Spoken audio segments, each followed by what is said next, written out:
Praise the Lord everyone. So magandang gabi po no sa inyong lahat, sa lahat po ng mga viewers last time, last Friday evening. So maraming salamat po sa lahat nag-share.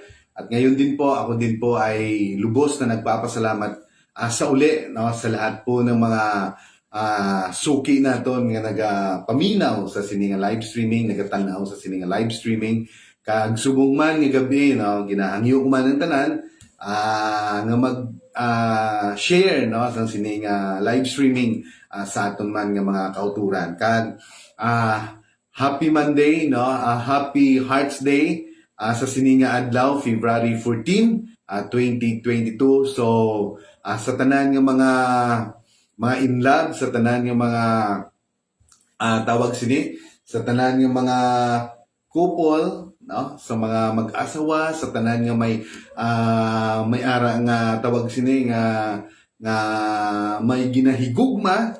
So happy Hearts Day no sa inyo tanan. Kag salamat gali no sa mga classmate ko, nga nakaabot na no sa Janelle's Rocks Havens View. So salamat sa inyo no nga no. Mayo ba ni kamo kay nakaabot na kamo dito. Ako wala pa ko kasano pa ko na naglakad dito. So, kag sa tanan man yung mga kilala ko nga nakaabot na dito. So, salamat no sa inyong no presensya no. So, happy na sila no nga maadto kamo dito, especially sa tanan nga mga suki no nga kung dito gusto nyo sa ano Camp Sevens View aragya ko na. So, sa tanan no nga mga viewers naton, sa tanan nga nagapalamati, sa tanan man nga nag-share, salamat sa inyo tanan.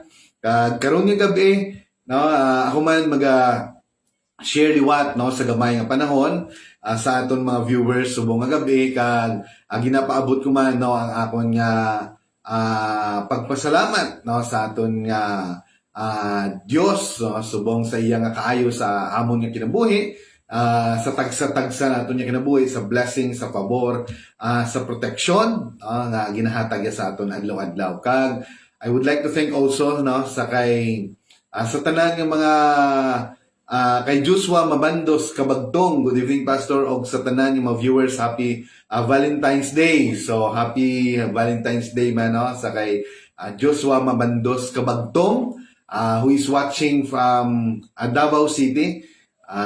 Salamat no sa imong pagsuporta no sa every time niara kita nga live streaming, you always been there no watching no. So we thank God. I believe God is a great God. He knows everything. He is omnipotent God, omniscient, omnipresent God. He is the Alpha and the Omega. He is the beginning and the end, and nothing is impossible no sa atong buhay nga Diyos. Salamat sa mga healing, salamat sa mga pabor, salamat sa mga blessing. And for tonight, I'm gonna preach to you no. It is a continuation, so it is about a Bible study. So we thank God sa sininga nga mga material no nga ginahatag sa aton sa sininga church no. Kag ako man nagapasalamat man ako sa tanan yung mga youth, sa tanan yung mga sa tanan yung suporta nila, kag sa mga LM, sa men no, manami ang panimbahon kaghapon. Congratulations sa tanan yung mga men, sa tanan nga ara dira no, sa tanan yung mga ginagamit sa pulpito, especially sa mga youth.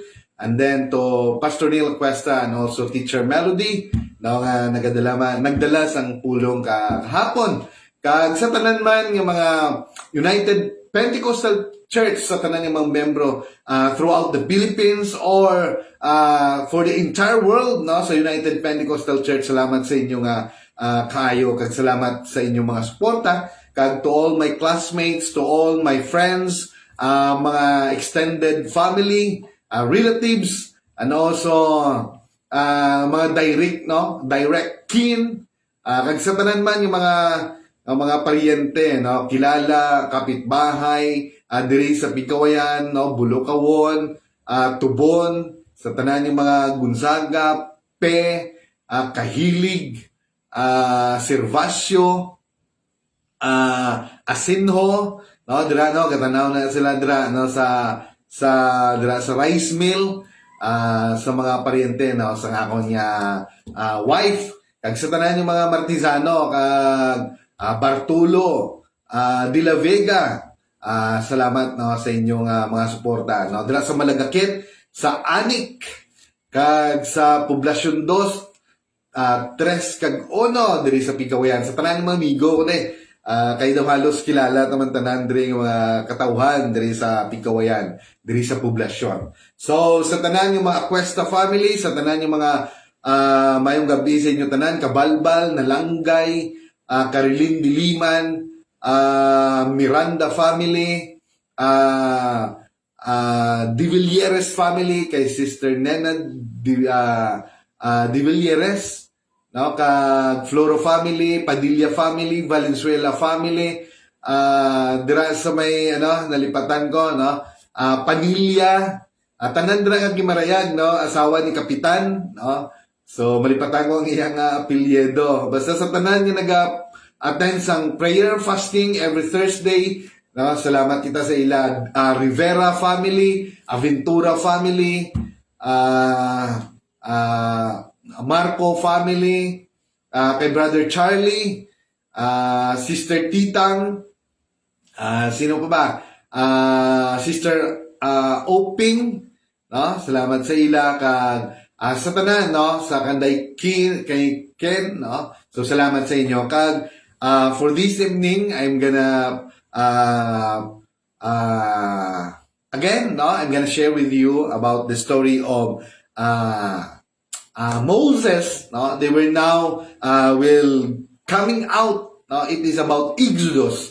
So let us pray muna tayo, no, sa aton nga live streaming for this evening before we go on, no, sa aton nga Bible study. So we thank God for all the favor and blessing. Lord God the Father Almighty in heaven, Lord, I give you thanks and praises, honor and glory for tonight, Lord. For this evening, Lord, I ask for your anointing. I ask for your presence for tonight, Lord. And I ask for your anointing, wisdom, knowledge, and understanding as I'm going to discuss about your word for tonight, Lord. Cover us with your most precious blood, and also anoint all the viewers right now, Lord, so that they will clearly understand your word for tonight. Salamat, Ginoo, and bless ang ila pangabuhi, Ginoo, and covered also, Lord, your precious blood ang ila kinabuhi sa adlaw-adlaw. Dalaygon ka, Lord, sa walay katapusan, and I bring back all the honors and glory in the name of Jesus. Amen. So praise the Lord, everyone. Praise the Lord. So we thank God sa So tuloy tayo. It is about Exodus. So, Exodus means coming out or exit. So, mag-i-exit na sila sa tawag nito, sa may Egypt. So, before that, ang daming pangyayari, no, nga nagatabo sa sina nga pag-exit nila, sa paghalin nila sa sina nga lugar, no, sa Egypt. Pero bago sila nag-exit, no, so amo ni ang panghitabo. So Exodus means coming out or exit, the story of how God brought Israel out of Egypt and journey through the wilderness become example for us today. So wilderness, ito po yung disyerto, no, or sa parang, no, na sinasabi, no. So in 1 Corinthians chapter 10 verse 1 to 6, so moreover, brethren, I do not want you to be unaware. Sabi sa 1 Corinthians 10, 1 to 6, I do not want you to be unaware that all our fathers were under the cloud. So amo ni ang pangitabo, no? So pag-agi nila sa Red Sea, sa natunga ang Red Sea. The cloud all passed through the sea. All were baptized into Moses in the cloud and in the sea. So pag-agi nila, no, it symbolized about baptism. Amen. Sa tanan nga nag-agi dito, no, sa pula nga dagat or in the Dead Sea. Kag ang pinakamilagro sa sina nga panahon nga sang pag-agi nila, na ang mismo ang lupa nga ginatapakan nila according to the Hebrew. Amen. Mala. Wow, that is a great miracle sa sinang panahon. So it is about baptism. All were baptized into Moses in the cloud and in the sea. So all ate the same spiritual food and all drank the same spiritual drink. For they drank of the spiritual rock that followed them. And that rock was Christ. So ara na si Kristo. Sang He is the great I am. Now, we know that sa previous naton yung mga live streaming. Sa previous naton yung preaching. So, He is the rock. Ara siya pirmi, kasunod-sunod ang ina nga bato. Kay dira sila gakuha sang tubig. Amen. So, but with most of them, God was not will please. Pero wala ginila na please ang Ginoo kay sa sina nga ilang nga paglakat, sa sina nga wilderness, damo sang reklamo, damo sang dabog-dabog. Amen. So for their bodies were scattered in the wilderness, now these things became our example for today, to the intent that we should not lust after evil things, as they also lasted. So, hindi dapat kita mag-intensyon, o tawag sina, hindi kita dapat magbalak, or ang layunin naton sa sininga kinabuhi, na mag-isip or mag-commit about this lust of the flesh or about lust of the evil things as they also lasted, nga hindi dapat magapanguna ang mga bagay, especially yung mga lust hindi maayo nga butang, evil things. Amen. So siling hindi kita maghandom sang paghimo sang malain nga mga butang. So hindi ka pa nag-yield, hindi ka pa nakabuhat, kundi handom pa lang. So, mo nang hindi gusto sa Ginoo, kay basi ampangan ang aton isip sang evil. So, siling sa Ginoo, na hindi kita maghandom sa mga malain nga butang. The Exodus of Israel is example of our salvation today. So, ang ina nga pagwas nila sa Ehipto, ina man naga-example sang aton nga kaligtasan subong nga panahon. Amen. Kay kita man, ang Egypt, it was an example of sang kalibutan. Bisan man, kita karon ara sa kalibutan. Although God is going to redeem us or to redeem us for this world. Sa sining nga sala. Nga kita even though ara kita sa sining nga kalibutan, but we are not conformed. Kung ano man ang layaw sa sining nga kalibutan. But we should be connected to what is the spiritual things nga ginahambal sang Biblia sa aton. Nga ini aton ikinabuhi. That's why ang preaching ni Paul, tanan nga mga the letter of Paul, it is about what we call this one, ang practical, that we should be like Christ. Nga aragid ang mga holiness, aragid ang righteous, nga mag-andam kita sa aton nga mga pamiste, andam kita sa aton paghambal, kag sa aton mga action, kag aton nga mga attitude. Amo na ang pirmi ginahambal ni Paul, but even into our marriage life. That is the most important thing. Because every time nga mag-commit kita sang sala, especially ang immoralidad, ang adultery, amen, ginabuksan naton ang heads of fire, ang kural sang Ginoo sa aton, ginabuksan ta nga sudlon kita sa mga hindi maayo nga bagay. Because if God is with us, so sino bala ang makasulod sa aton? But because of sin, nagadula ang connection sa Ginoo sa aton. That's why we need to have a wisdom. We need to have a anointing or a gift of discerning spirit. Mula nang ipangayat ni Solomon And then Solomon, nag-increase siya, nag-usad siya. He commit to God himself and then ask for a discerning spirit. Means wisdom. Because he's just only, bata pa siya and he need a wisdom to rule. For the entire Israel. For the entire, sangatawan sang mga Israel. Amen. So, siling diri, nga hibaluon gini naton, you will see that the cloud and the sea represent a type and shadow of our salvation in the New Testament. Amen. It is a shadow. It means ginapakita na ang pangitabo.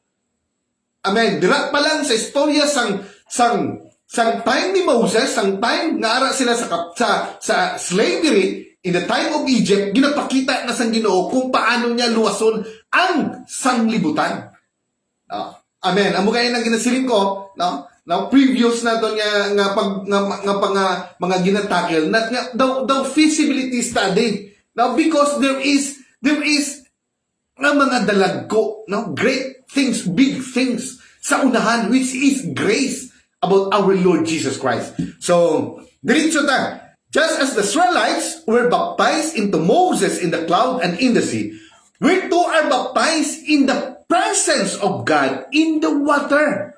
Ang muna ka-importante ang pagbautismo. Because it is, now hindi lang naging lubog kita, that we should, sa paglubog naton, dala naton ang pangalan sa aton Ginoong Hesukristo. Kung nagsalom lang ta dira, gilubog lang ta, nga wala man sa pangalan ni Hesukristo, wala man sa repentance, pag hinulsol, kag pagdawat sa aton Ginoo, wala na siya pulos. Amen. Dapat may aragid panginulsol, may aragid free will nga pag ano sa iya, pag-accept sa iya as your Lord and Savior, and then, no, you agree, no, nga dawaton mo gid siya, no, ang iyang pangalan sa bautismo. And then, it is Jesus Christ, no, nga maghatagid, magdihog sang iya nga balaan ng Espiritu sa imo. Amen. So that nga kung ara ang Holy Ghost, He will reveal to you the truth and great grace about this life. Amen. So, sunod, foreshadowing, ginapakita bago pa matabo ang kaluwasan sa New Testament. Ginapakita na dire, no, ang kaluwasan sa New Testament nga aton nadawatan. So, Exodus 5, chapter 1 to 2, afterward, Moses and Aaron went in and told Pharaoh, "Thus says the Lord God of Israel, let my people go, that they may hold a feast to me in the wilderness." No, ang ila tumong nga maghalad sila, nga mag-worship sila dito, nga mag-celebrate sila dito sa wilderness. Amo tong ilang reason sa Pharaoh. And Pharaoh said, "Who is the Lord that I should obey His voice to let Israel go? I do not know the Lord, nor will I let Israel go." So, the heart of Pharaoh, no, talagang gipatig-a pa sa Ginoo.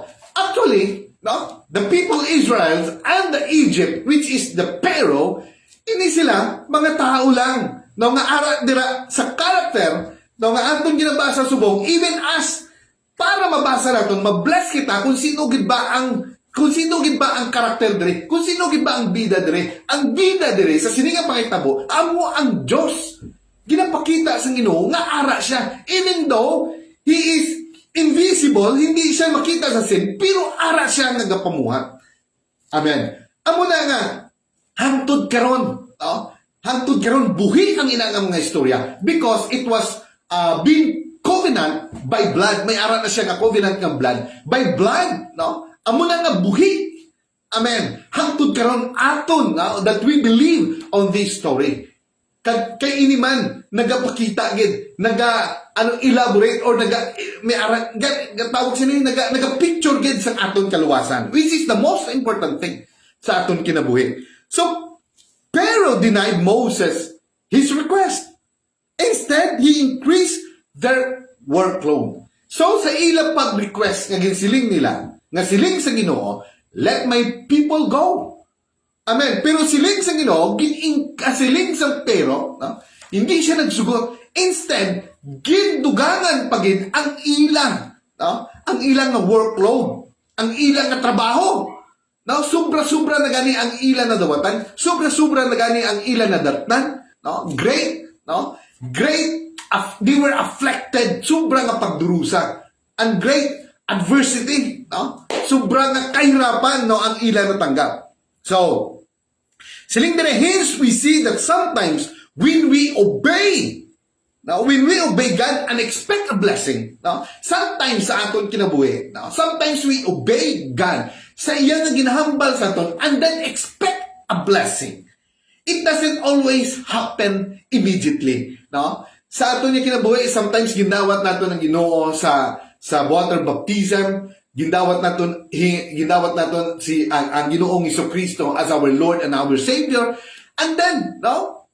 Sa madugay nga panahon, no? Na kung sa diin nagpamati kita sa iyang mga pulong. We have faith now. We have been what we call this one, gina-build kita sa iyang faith, gina-plaster kita, no?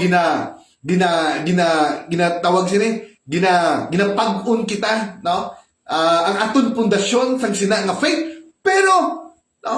1 year, 2 years, 5 years, wala gyapon ang blessing. Ara gyapon, no? Ara gyapon ang pagtayog, ara gyapon ang testing, ara gyapon ang trials. No? Mantikin mo, no? Ganon din sa mga Israelites. They were being tested, they were being afflicted for 430 years bago sila nakagwa, no, sa Egypt. Amen. So, it doesn't always happen immediately. Wow. No? Gani they were forefathers nga sila mismo, even Abraham, may ara sila promesa, ang Ginoo sa ila, that his descendants will increase. Nga sobra kadamo, pero hindi niya nakita.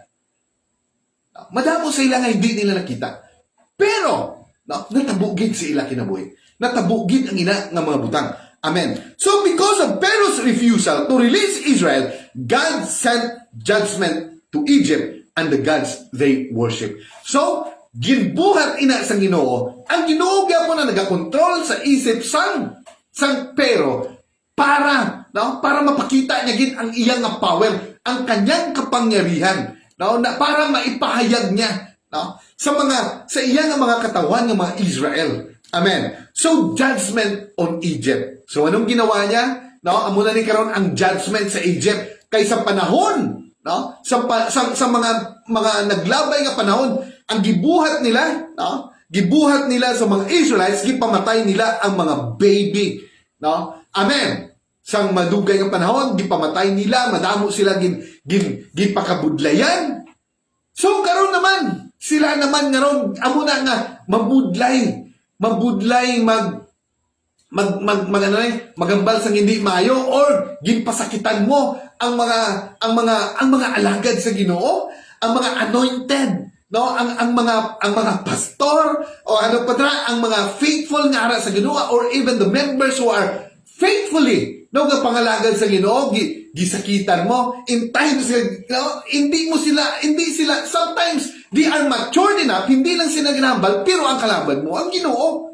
So tanawa nga tabo sa Israel, even though more than 400 years nga sila nag-antos, pero pag abot sa panahon sa pila lang ka days or months or hindi man ginambal sa Bible, pero sobra-sobra gyapon ang nabatyagan, no, sa mga taga-Ehipto. Sobra-sobra ang ila nga nadatnan. Amen. So because of Pharaoh's refusal to release Israel, God sent judgment to Egypt and the gods they worship. So, these are the 10 plagues na nag-abot sa ila kinabuhi. Una, blood. Amen. The first, no, na ginawa ni Moses, no, he turned the water into blood. Anong nangyari? No, madamo sa napatay. So, but about in grace in Jesus Christ, the first miracle, no, that ginawa ng ating Panginoon, no, in the wedding at Cana. So he turned the water into wine and there is celebration. Amen. And then the second one is yung mga frogs. Amen. Then flies, lice, no, ining mga kuto, and then rain, salot, epidemya. No, piharat na sa panahon. Sa unang panahon, ara na. Epidemya sa mga cattle, disease. Wow. And then bowels, hail, ining mga hail, no? Tawag sila mga locust, ining mga balang, or grasshopper, nga tanang matupan nila, nga mga tupan nila, nga mga green, ang maubos yan ang ilang dahon. Amen. Darkness. And the number 10, the last one, is the death of the firstborn. Amen. So, Exodus 11:4-6, then Moses said, "Thus says the Lord about midnight." So, diretso ta, no? Diretso ta sa death of the firstborn. So, hindi na natin imay-imayon pa ang siyam, ang blood, ang frauds, ang lies, no? Kung paano gibuhat ina, no? Amen? Because every time na ang pero, magpatika pagid sang iya nga tagipusoon nga hindi pagid siya, no? He will going to refuse ang mga ginahambal ni Aaron and Moses, no? Their request. Amen? Kung hindi pagid siya, no? Hindi pagid siya magpati, no? Amo na ang mga plague abot sa ila. Amen? Ang mga judgment. No? Amen? Pero the last one, amo ni tackle natin, the death of the firstborn. So Exodus chapter 11:4-6, it says, "Then Moses said, Thus says the Lord, about midnight I will go out into the midst of Egypt, and all the firstborn in the land of Egypt shall die. From the firstborn of Pharaoh who sits on his throne, even to the firstborn of the female servant who is behind the handmill, and all the firstborn of the animals. Then there shall be a great cry throughout the land of Egypt, such as was not like it before, nor shall be like it again." So all the firstborn, ang tanan, no, nga mga firstborn sa Egypt, no, in the land of Egypt shall die. Wow! There shall be a great cry. Grabe ang mourn, grabe ang paghinibig throughout all the land of Egypt, such as was not like it before. Nga, no, wala pa na naitabo, karon pa lang. Nor shall be like it again. Kag hindi na may tabo ini ang ina nga mga butang. So, siling niya gani sa iligay noon, siling niya basahon natin. Gani nagsiling si Moses sa hari, "Amo ini ang ginasiling sa Ginoo. Magalabay ako sa Ehipto sa mga tungang gabi. Kag magakalamatay ang mga kamagulangan nga lalaki sa Ehipto, alin sa kamagulangan sang hari nga amo ang magabulos sa trono, pagkadto sa kamagulangan sang pinakakubos nga ulipon nga babae." Amen. Pati ang tanan nga makamugulangan sa mga kasapatan magkalamatay. Magkalamatay man, mabatian ang pwerte nga paghinibi. Sa bugos nga Ehipto nga wala pagid matabo halin sang una.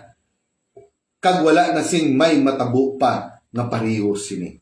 So ang una firstborn nga lalaki, una sa trono sang hari, sang Pero, nga ang mabulos tani. Amen. Kag hindi lang na, tanan nga firstborn, no? Dira sa Egypt. So, siling gani sa iban pa nga mga pulong, siling gani, talos tanan or tanan nga household, tanan nga panimalay. No? May aragid niya patay. No? Amen. So, sunod, no? Siling, "The Lord gave the Israelites specific instruction for their deliverance. The Passover Israel plan of salvation in Egypt." So nagkaroon, no? Nagkaroon sang instruction ang Ginoo about this Passover Israel plan of salvation in Egypt. So Exodus chapter 12 verse 3-7, "Speak to all the congregation of Israel, saying, On the 10th of this month, every man shall take for himself a lamb, according to the house of his father, a lamb for a household." Amen. "And if the household is too small for the lamb, let him and his neighbor next to his house take it according to the number of the persons. According to each man's need, you shall make your count for the lamb. Your lamb shall be without blemish." Wala gid sang without spot, without blemish. Wala gid sang bisan ano dira, no, nga katol-katol. A male or a first year, you may take it from the sheep or from the goats, either sheep or goats. Now you shall keep it until the 14th day of the same month, Then the whole assembly of the congregation of Israel shall kill at twilight. And they shall take some of the blood and put it on the two doorposts and on the lintel of the houses where they eat. Where they eat. Amen. So, according to Exodus 12:3-7, silindra, ipahibalo ninyo sa bugos nga katilingban. Sang Israel nga sa ikanapulo nga adlaw, sang sini nga bulan, ang kada pamilya magprepara sang isa ka karnero. O kung kanding. Kung ang isa ka pamilya gamay lang nga hindi makaubo sang isa ka karnero, mag-ambitanay sila sang ila kaingon. Partidaw nila ini suno sa ila kadaumon, no? Kadamuon, kag suno sa makakaon sang kada tao. Kinahanglan ang karnero o kung kanding nga pilion ninyo, lalaki nga isa pa lang katuig kag wala sing diferensya. Without blemish, wala sang diferensya. Kag lalaki. So amo ina ang mga instruction sa Ginoo nga dapat sundon. So at ipanon ninyo ini hasta sa sirong sang ika 14, no? Nga adlaw sang bulan nga amo ang tion nga ang bugos nga katilingban sang Israel mag-ihaw sang sini nga mga sapat. Dayon magkuha kamo sang dugo, sini kag lamitan ninyo ang ibabaw kag kilid sang sang hamba sa mga pirtahan sang balay nga kaunan ninyo sa mga karnero. So sa sina nga gabi, bahiran nila, no, sa twilight, sa kasirumon, no, nga butangan nila, no, sang dugo sang lamb without blemish. Wala sang tawag sini, wala diferensya.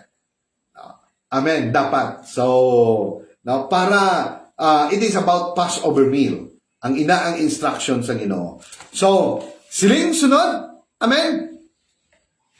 So, Exodus 12:13, for I will pass through the land of Egypt on that night, and I will strike all the firstborn in the land of Egypt, both man and beast, against all gods of Egypt. I will execute judgment. I am the Lord. Now the blood shall be a sign for you on the houses where you are. And when I see the blood, sila niya kay kung makita ko ang ina nga dugo sang karnero nga ginbahid nyo sa sina nga doorpost.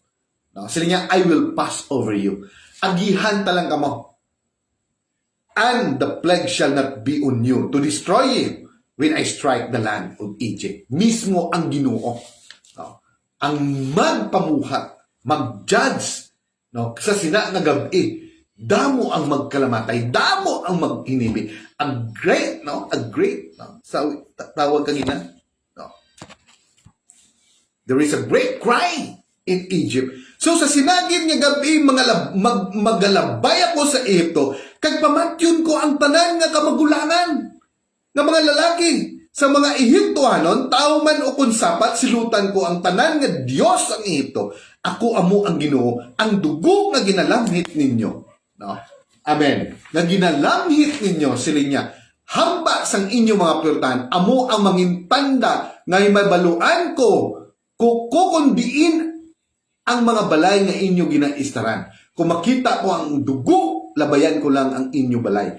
Kag hindi ka mo maano, kung silutan ko na ang Ehipto. Kag hindi ka mo maano, kay mismo ang iya makita ang dugo.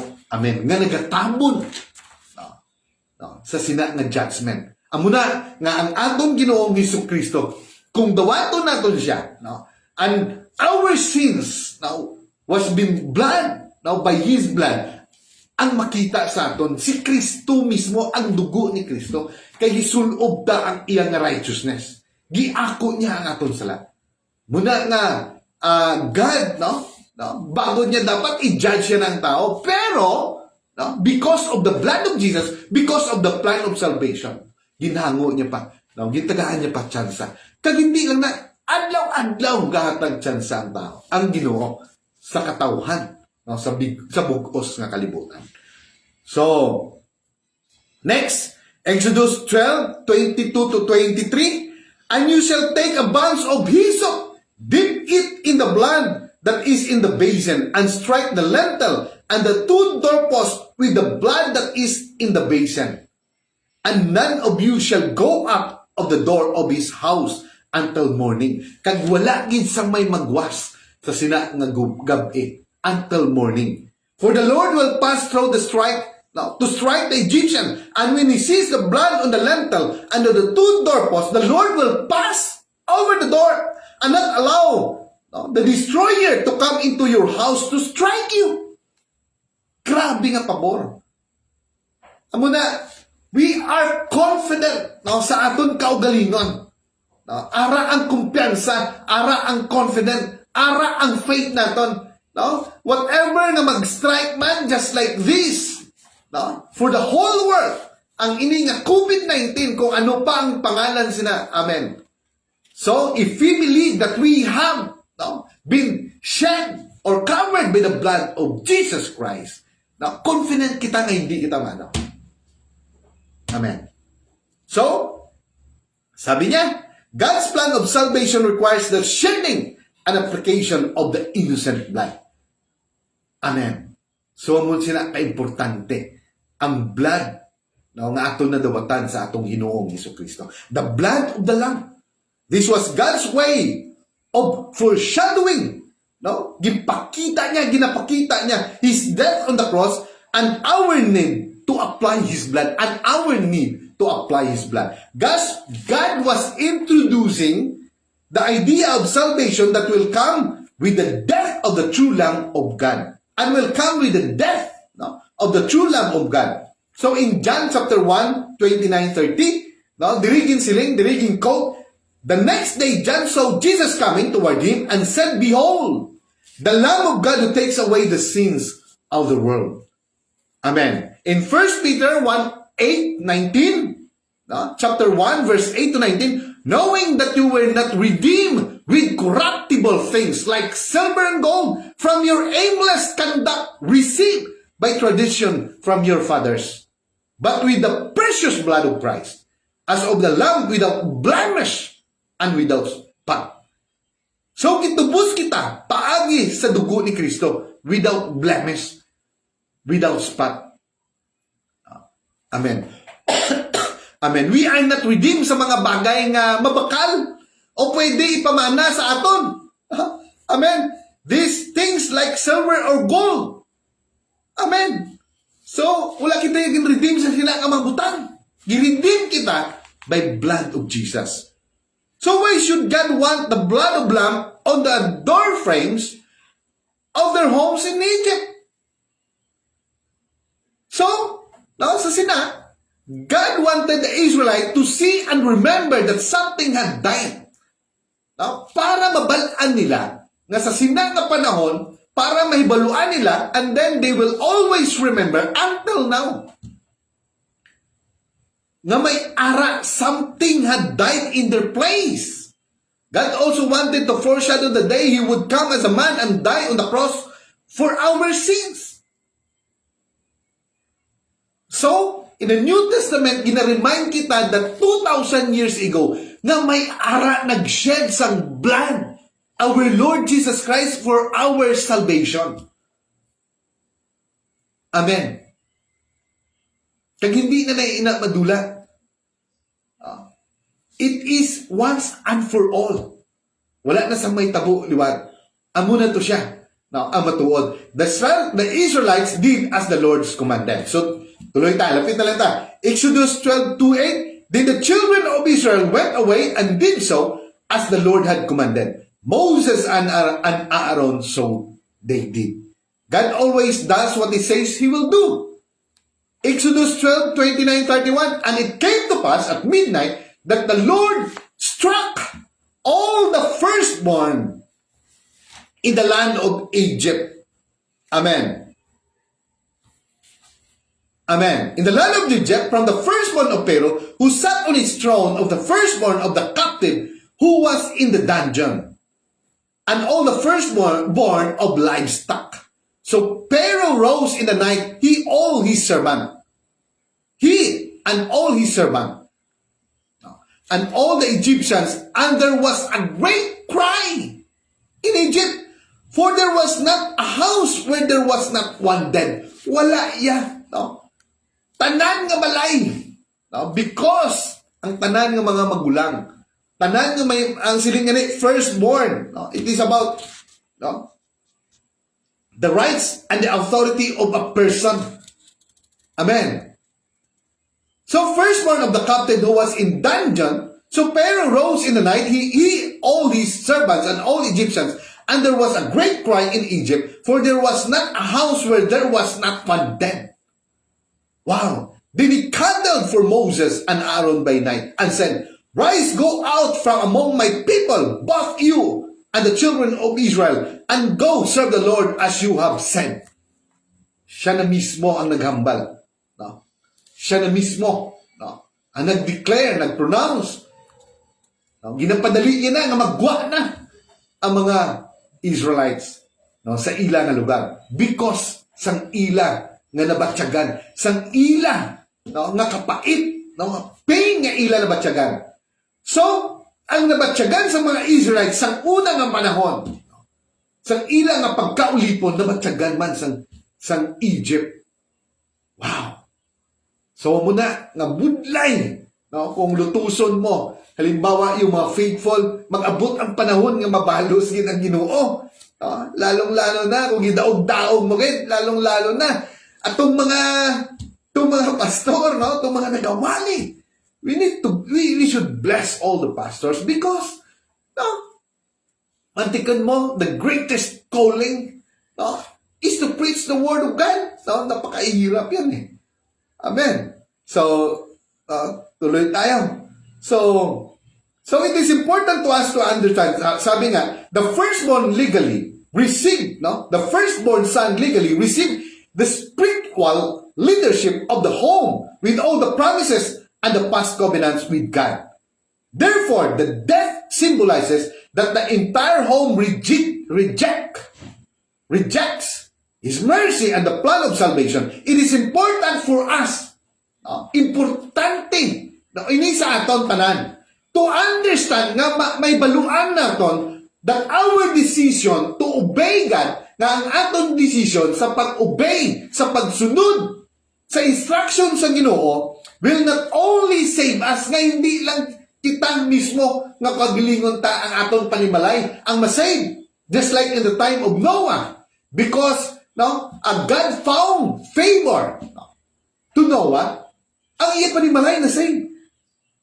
So today, it is important for us to understand that our decision to obey God will not only to save us, but also bless and protect those closest to us. So closest to us. So siguro ito amo ni ang mga direct kin or mga nearest o kin or relatives. Or mga extend, mga pariente, or mga closest to you, closest to us, siling rin. So and lastly, Israel leaves Egypt. So in Exodus chapter 12, 33 to 36, amo naging siling. So gipadali sa mga Ehiptohanon, sa pagawas nila sa Ehipto. Gipadali sa mga Ehiptohanon ang mga Israelinon sa pagalin sa ilang nasyon. Kay siling nila, kung hindi ka mo magalin, magakalamatay kami tanan. Gani ginadala sa mga Israelinon ang ilang mga linamas na harina nga wala sing inog pahabok nga nagasulod, nga nasulod sa suludlan. Ginaputos nila ini sang ilang mga bayo kag ginapasan. Ginimo sa mga Israelinon ang ginsiling sa ila ni Moses nga mangayo sa mga Ehiptohanon sa pagawas nila kapangayo pagin sila sa mga Egyptian. So grabe ang ilang ginapangayo, kag ang ilang ginapangayo daw wala na ginabalyo sa mga Ehiptohanon, ginapangatag na lang nila. Kay gusto na nila nga maghalin sila dayon. Tungod sa judgment nga ila nakita nga ila na batyagan.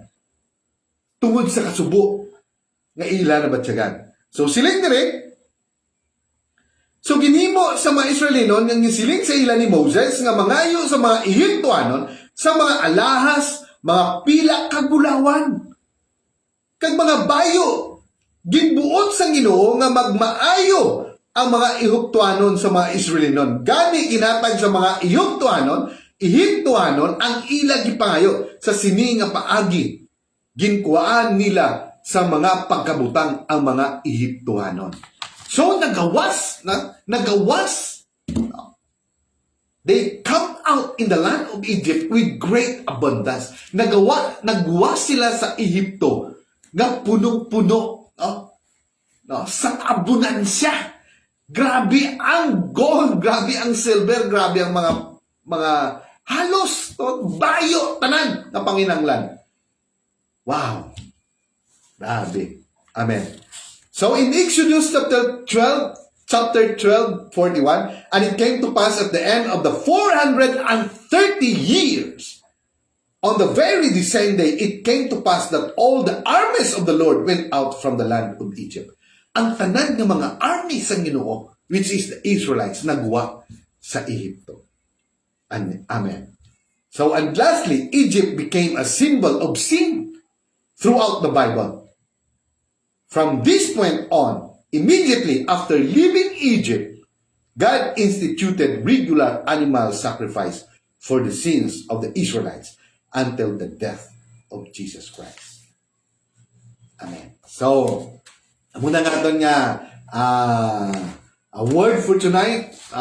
Amen. We thank God for all the favor, for all the blessing na iyang ato na dawatan, no? Subong adlaw, pasalamat ko, and happy Hearts Day, no, sa tanan, especially kay Joshua Mabandus Kabangtong. So may the Lord God bless you.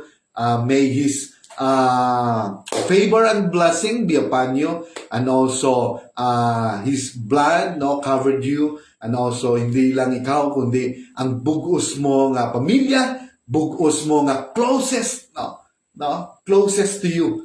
May the Lord bless you. May His face shine upon you, be gracious to you, and may His peace be with you. In the name of Jesus, we give you thanks and praises and honor and glory. So we thank you again. God bless everyone. And happy Monday, happy hearts sa tanan. God bless and thank you sa inyong tanan. So God bless and good night.